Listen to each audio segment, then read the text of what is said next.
Hello. Welcome back to the High Notes. Yeah. Still working on it. Whatever. Today's episode, I want to talk about one of the recent videos or podcasts that Joe Rogan has put out with a Thomas Campbell. He was a computer scientist in the 70s and was labeled as a consciousness researcher in the description. So I'm assuming that's what he was. But in any case, that podcast was very interesting and I have a lot to talk about because it was pretty cool. I don't agree with a lot of the things that he said, but there's a lot of merit to it as well, though. Like, there's a lot of things that he said that were true in some instances, but not particularly. Well, this is just my opinion, obviously. Maybe it is true, maybe it isn't. But in my opinion, I don't believe a lot of it, but there's good points to be made, and his ideology is pretty spot on, honestly. He's all about, you gotta be love, and we have to move towards that, which is his goal. But what he was saying in his thing was kind of weird, and personally, whatever. If you guys really care, watch it yourself. I mean, you guys are probably watching that more than, if you're watching this, you probably already watched that anyways, but I just want to talk about it. But anyways, let's get started. So when he first talked about, he was talking about his first experience with him meditating. This was after he graduated college, maybe 25, 26 years old, and he was explaining to Joe about how the very first time he had experienced some paranormal or other, something that the brain maybe has helped out in a way, but he experienced something that wasn't necessarily normal to reality at that point in time. And he was talking about how he was working with paper cutouts of code, which is how the dots, how computers used to have to manually scan paper code, or maybe it wasn't paper, but it was code that were dots. And he explained in a way that if a dot was a millimeter off, it would throw the code off and your program wouldn't work, and you would have to go in and manually look and try and figure out which ones were in the wrong spot, which is very difficult because it's one could just be a little bit off and it would be hard to tell. But what he was describing was, after he picked up this book in meditation, he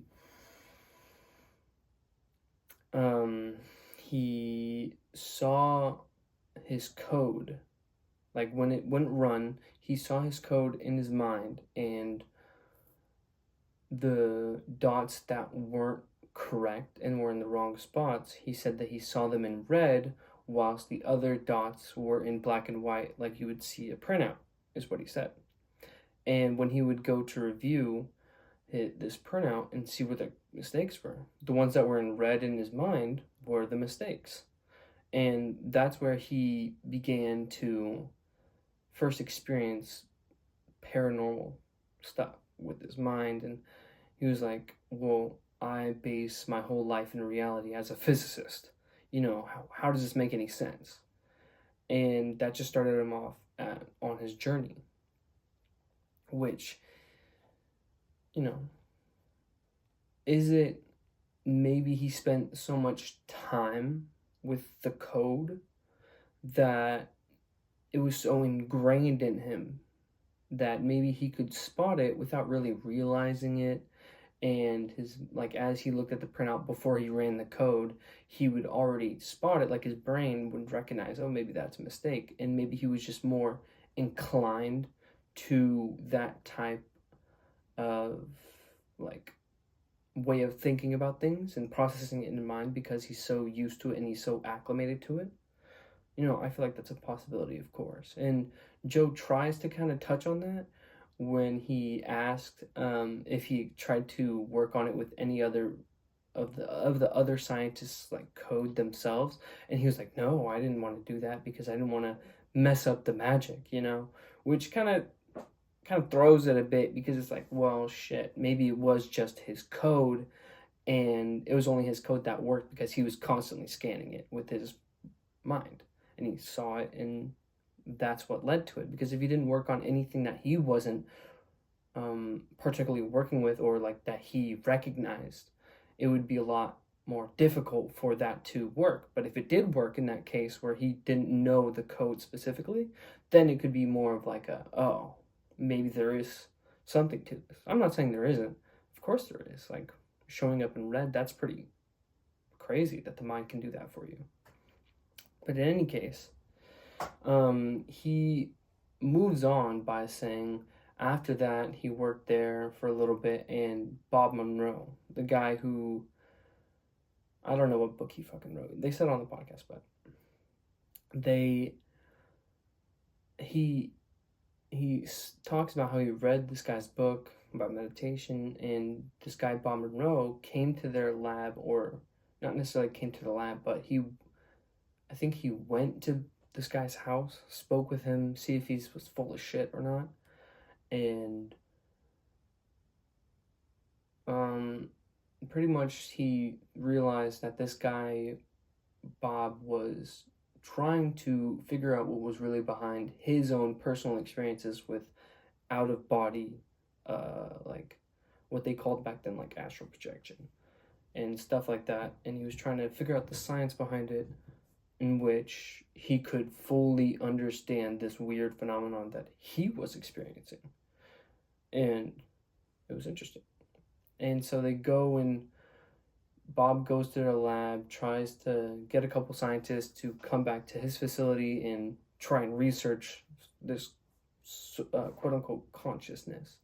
And this is where he got his start in all of this. And it's very interesting for the things he has to say in that podcast, but I don't believe in all of it, but there is some truth to what he has said. And if you, for some reason, haven't seen it, definitely go see it. But he starts off with his theory by saying the world that we are currently in is like a virtual world. And what we are experiencing is a data stream that is coming through us, being projected as this physical body that we are is a avatar. And that the consciousness, a piece of consciousness of what we are, like a chip off the block of the bigger consciousness, that is, in his eyes, a giant computer system that runs this whole thing, which is bizarre. I mean, for the people who do believe that this is just a virtual reality and we're all on this, I mean, people probably flock to him because it's like, oh my God, he's figured it out. But I think there's a little something else going on. But with how we're like a chip off the old block, it goes kind of related to if we are the piece of that. It's kind of like how they said that we are made in God's image, and we are like projected as God. And it's kind of like, if it's a reoccurring theme, I kind of tend to lean towards, well, there's something there, for sure. And maybe there might be some truth behind that. We are just a piece of this bigger thing. And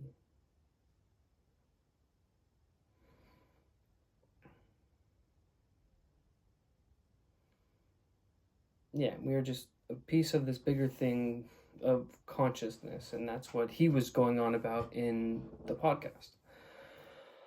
And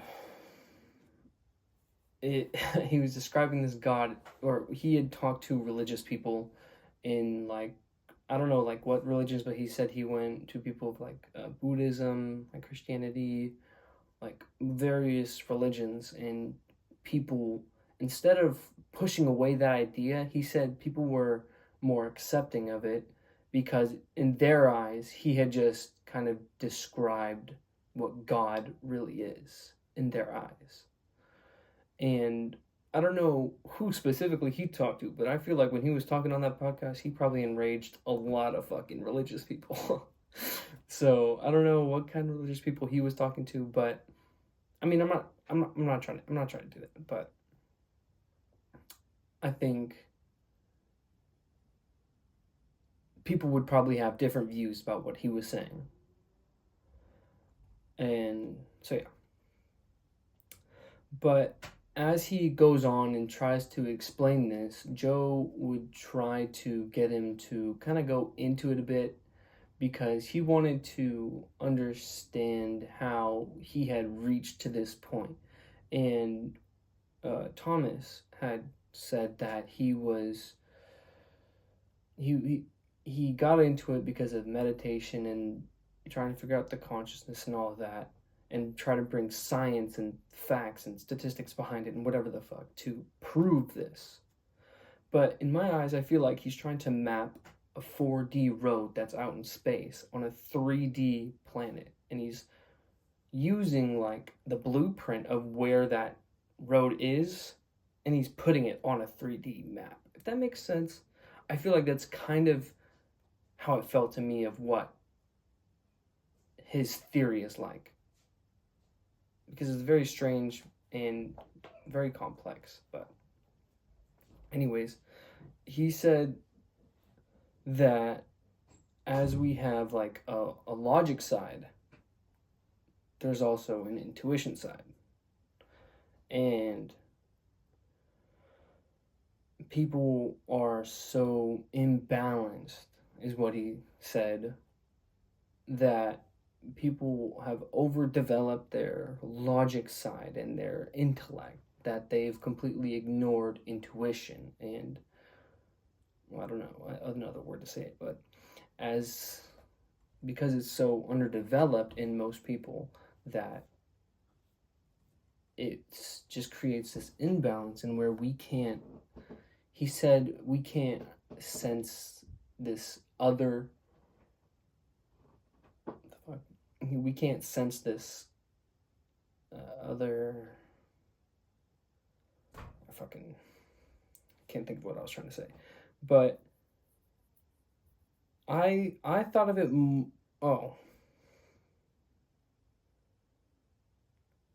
so the way he explained it is that whenever you use this intuition side to try and, like, when you're meditating and you're trying to talk to a dead person, he used this as an example, like talk to a dead person, and whenever you like, hello, grandpa, are you there? And you hear a response back, the intellect side is just going to take over and be like, what was that? You know, which personally I've experienced. I feel like that does happen, is like whenever you try to rationally explain something, it kind of takes control. Or rather, the way I thought about it was, it's like an eager child trying to get ahead and understand, what is this? You know, why am I thinking that I'm hearing my grandpa, so to speak? When in reality, is it just another, like, a voice created by myself to try and speak with my grandpa? Something along those lines is what I thought. And, you know, I just thought that was interesting in what he said, by it tries to take control. And later he mentions that the reason why this happens is because the intellect is like up, ready to pounce on anything that might seem suspicious. And what he mentioned is that you have to practice in quieting that and controlling to bring it down and try to be irrational, illogical, and of the like. Which was interesting. And yeah, I wasn't really going anywhere with that, but, do with that what you will.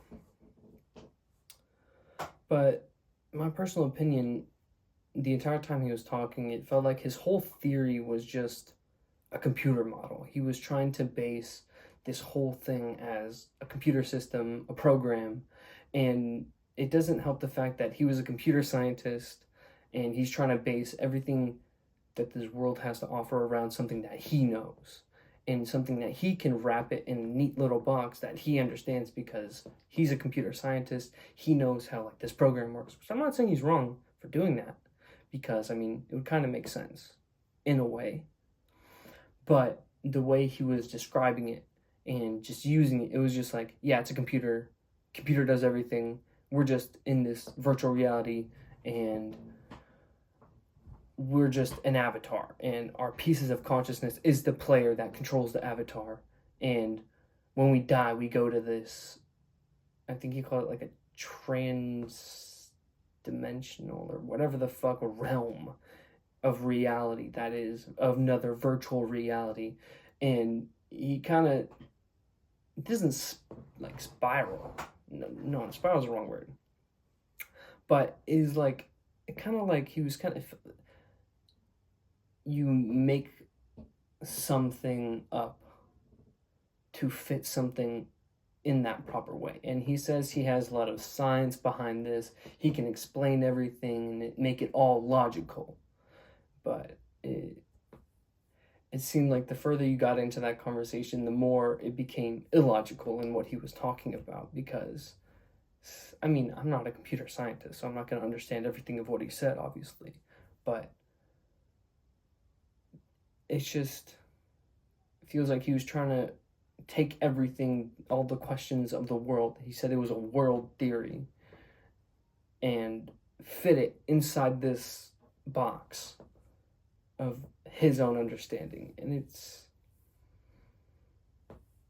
I don't want to say that he's wrong for that because, that's his own opinion. And he really, it seemed like he really believed in what he was talking about. So there's obviously merit to that as well, because you can't not believe in what you stand for, right? But whatever.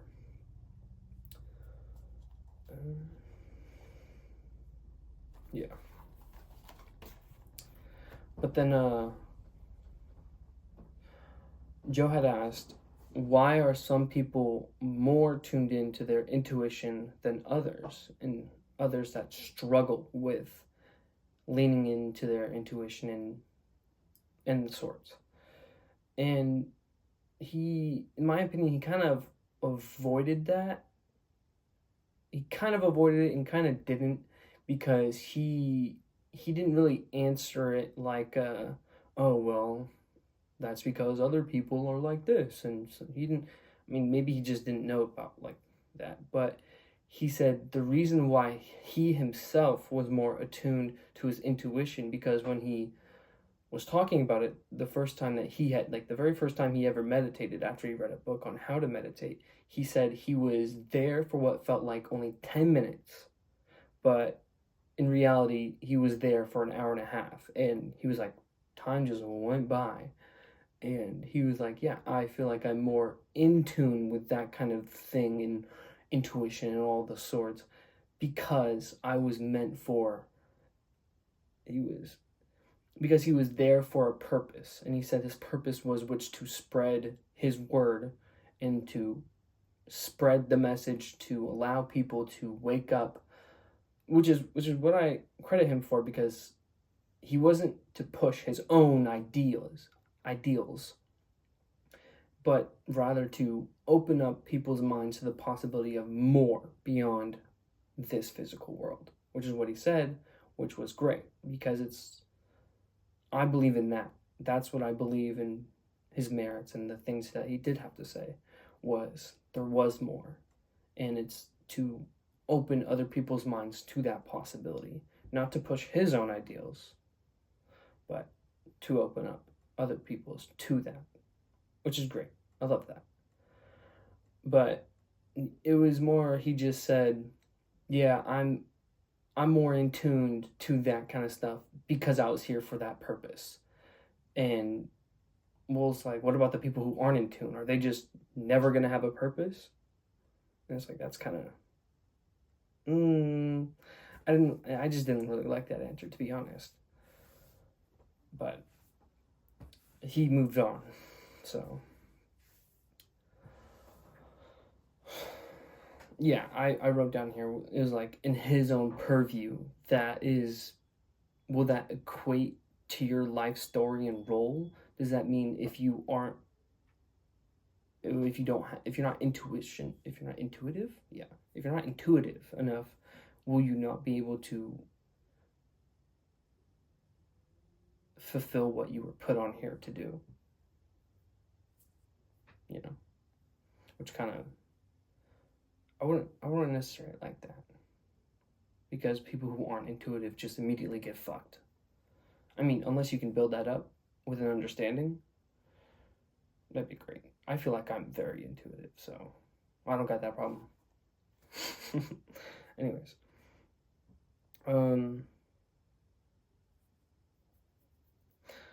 that's right. So, shit, I didn't really write the context for this.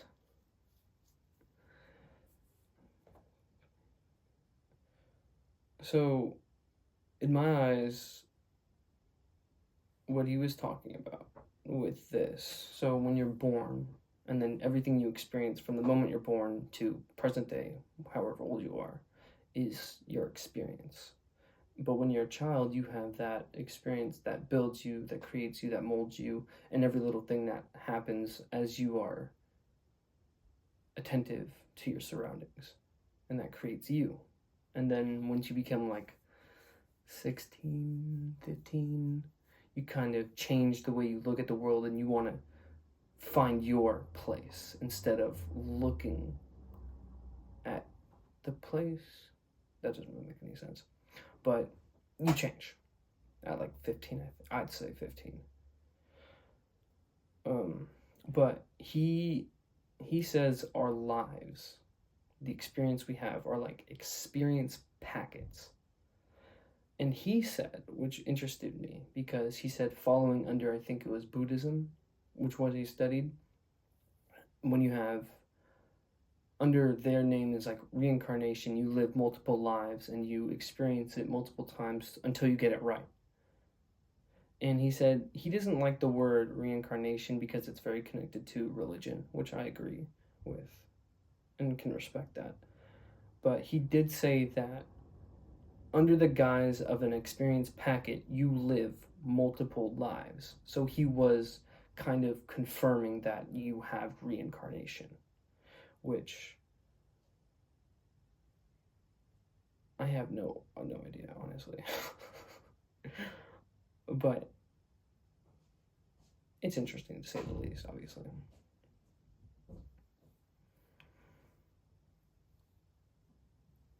And it wouldn't totally make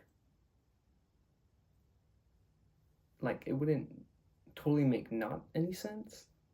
I don't know if I fucking said that right. But there's definitely something to that, in my opinion.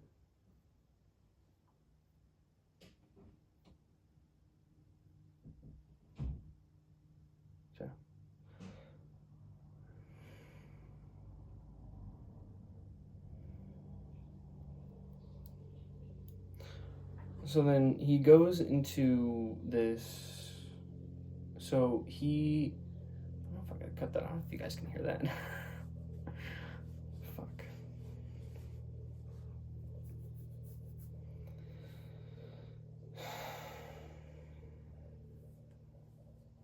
Yeah, look, we got a phone.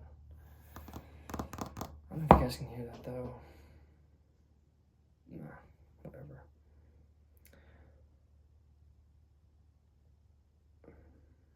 So in the experience, when he went to the lab, he had people come over and they experienced with what's called remote viewing. People who are watching this probably already know what that is, but he said this one lady had come in and tried to jot down these 12 images that she couldn't see, obviously, and she had to quote unquote guess what they looked like. And they said out of the 12 images that she did, when she redid them, all 12 are perfect. Because when she first came in, she was just like I don't really know what I'm doing. I'm gonna just kind of get through this and try to do my best. And, I'll try to, just get through this because I don't really know what I'm doing, so to speak. And when all 12 were perfect, she bursted out with joy and said, "It's crazy." And they were like, "Well, this is incredible, let's do this again."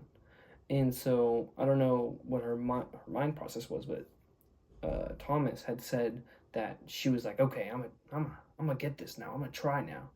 And out of the 5 images that she did, all 5 were wrong because she tried, because she was like really interested. And what he had said was it was because of her intellect taking over, being at the seat, ready to take over and try to do her best, more present, I guess.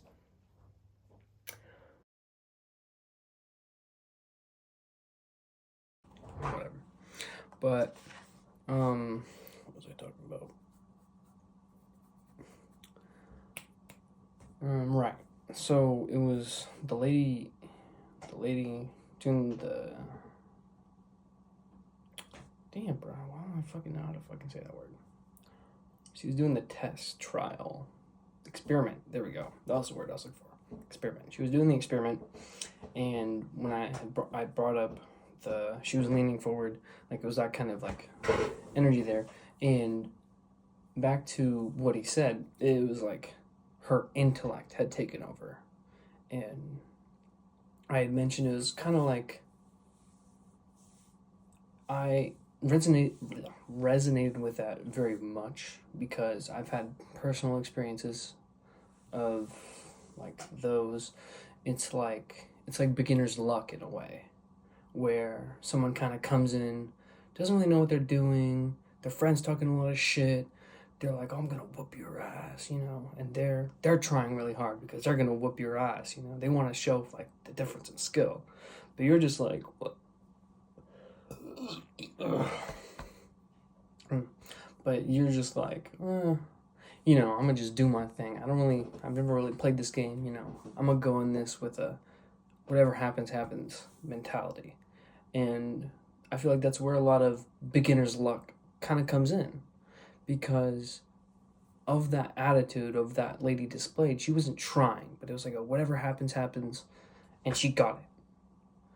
I feel like there's definitely some connection there, because, the term beginner's luck wouldn't be a term unless it was a occurring phenomenon, And so it's interesting because I've had plenty of those experiences before, and I've done that where I fucking surprisingly blow them out and win the game, and they're like, "What the fuck?" And I'm like, "Oh yeah, I got this now." And then I come in like with pool, really, because I'm like remembering this one time I was playing my pool with my friends, and as soon as I was like, "Oh yeah, I kind of got this," I fucking went straight down and ate shit. And then I got my ass whooped. And then my friend was like, "Yeah, fuck that beginner's luck. You sting." But there's definitely some correlation in that, I believe. And trying to have that mindset in doing anything that you're pursuing or just doing, really, is the mindset you want to create for yourself to just go through it or try to get the best outcome. Try it. Who knows?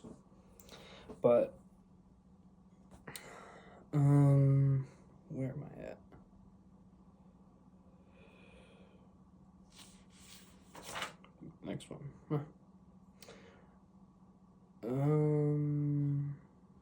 right. So the way he describes his theory is that everything is computed through a computer, a super whatever kind of computer that can generate this kind of fucking world, right? Is computed through that, and we are little bits of consciousness chipped away from that computer's conscious. I don't really understand that, because if it's a computer that's simulating all of this, how is it conscious, and why are we conscious from it? You know, that kind of, I was like, not really sure. But he mentions that the system is similar to, or my belief is that the system is like No Man's Sky, where since the world is so big, it can only compute what one person or what each individual person is seeing. So my room is rendered because I'm in the room, but if I wasn't in the room and no one else was here to see it, it wouldn't be rendered, kind of thing. Like, it would just be empty space. And I was like, I don't really agree with that, so to speak, because it's like the tree falling. If no one's around, does the tree make any sound when it falls? I don't know if that's the way to say it, but, you know, that experiment in which they completed that experiment, and they were like, they measured the air particles that came off of the tree, and they know that air particles contain sound waves, and so that turned out to be false. It does make sound even if nobody is there to perceive that sound. So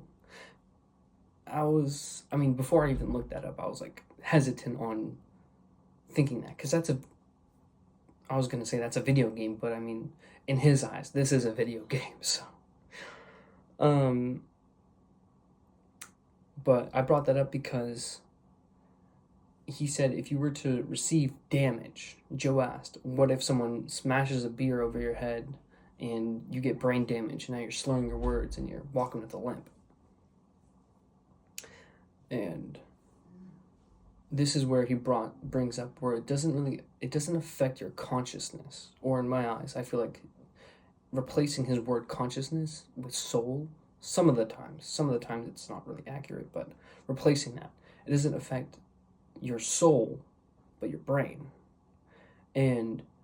Or he continues to say consciousness. It doesn't affect your consciousness, it just affects your brain, which doesn't make any sense in his eyes, I believe, because he said that your brain doesn't even compute any of the information it's taking in. It's the consciousness of you. But I'm like, I don't know if I misunderstood that or misinterpreted or whatever. But I just kind of didn't really maybe I just didn't understand what he said. But he said, as if you were to take damage on the head, now your brain is damaged, and you would just be the consciousness controlling the avatar that has slurred speech and a limp. And that's just the way it is if that were to happen. Because maybe in his eyes, it's like the random draw of what happens to you when you get smashed over the head is that's what happens to you. And so now you're affected with that. So maybe that's what happens in his eyes, but, you know, whatever. And I believe it has what he meant, and what I kind of took away from it is that your soul isn't affected, as your soul is still there, but your operating system is kind of fucked, but you're still there. And so I feel like taking that away from his ideas, I feel like you can take that away, because maybe this kind of can come in with people with severe autism, like Down syndrome, like visible Down syndrome, not the people who are faking it, respectively. But people with visible Down syndrome and those kind of things where their mental aspect is affected, but they're still there. They're still there wanting to experience it, and they're still there. And so I feel like in some way that's kind of connected, in my personal opinion, but I'm not a fucking scientist.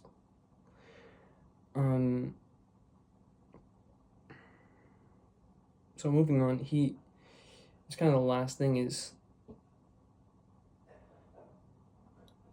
it's kind of like not my definition, but a good definition of what free will is. And it's awareness with choices. You're aware of things where you are, the situation you're in life, and then you're aware of the choices you can make and what choices are you going to make.